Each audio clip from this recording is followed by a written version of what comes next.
Let's go through Romans 2 verses 17 to 24 verse by verse from the English Standard Version, ESV, and provide an explanation for each verse. Verse 17.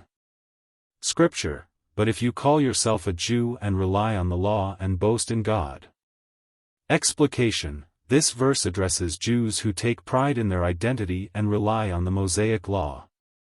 It sets the context for a discussion about the true essence of being God's people, not just in title but in action and heart. Verse 18. Scripture, and know His will and approve what is excellent, because you are instructed from the law. Explication. This emphasizes the Jews' knowledge of God's will and their moral discernment, which comes from being taught the law. It implies a responsibility that comes with this knowledge. Verse 19.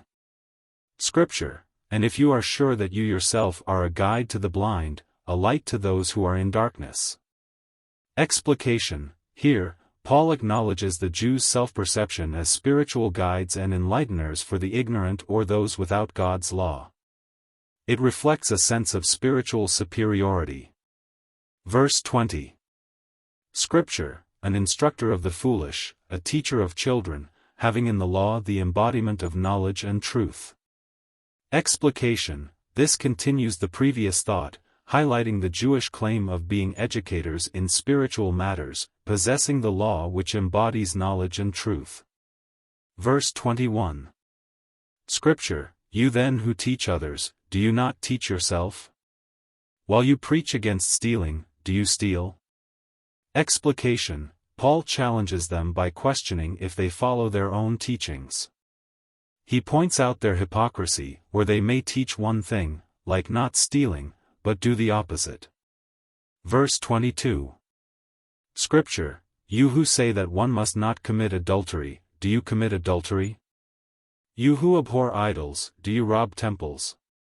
Explication. This verse continues the challenge, confronting them with potential moral failures in areas they are known to condemn, such as adultery and idolatry. Verse 23. Scripture, you who boast in the law dishonor God by breaking the law. Explication. Paul accuses them of dishonoring God. Despite their pride in possessing the law, their actions, which break the law, bring dishonor to God. Verse 24. Scripture, for, as it is written, the name of God is blasphemed among the Gentiles because of you. Explication. This verse concludes the argument by suggesting that the Jews' hypocrisy leads to God's name being blasphemed among non-Jews. It references the Old Testament to show how their behavior negatively impacts God's reputation. Overall context. In these verses, Paul is addressing the Jewish community, challenging their reliance on the law and their identity as Jews while pointing out their moral failings and hypocrisy. He emphasizes that true adherence to God is not just about knowing the law but living it out in a way that honors God. This passage is a call to introspection and genuine living according to God's will.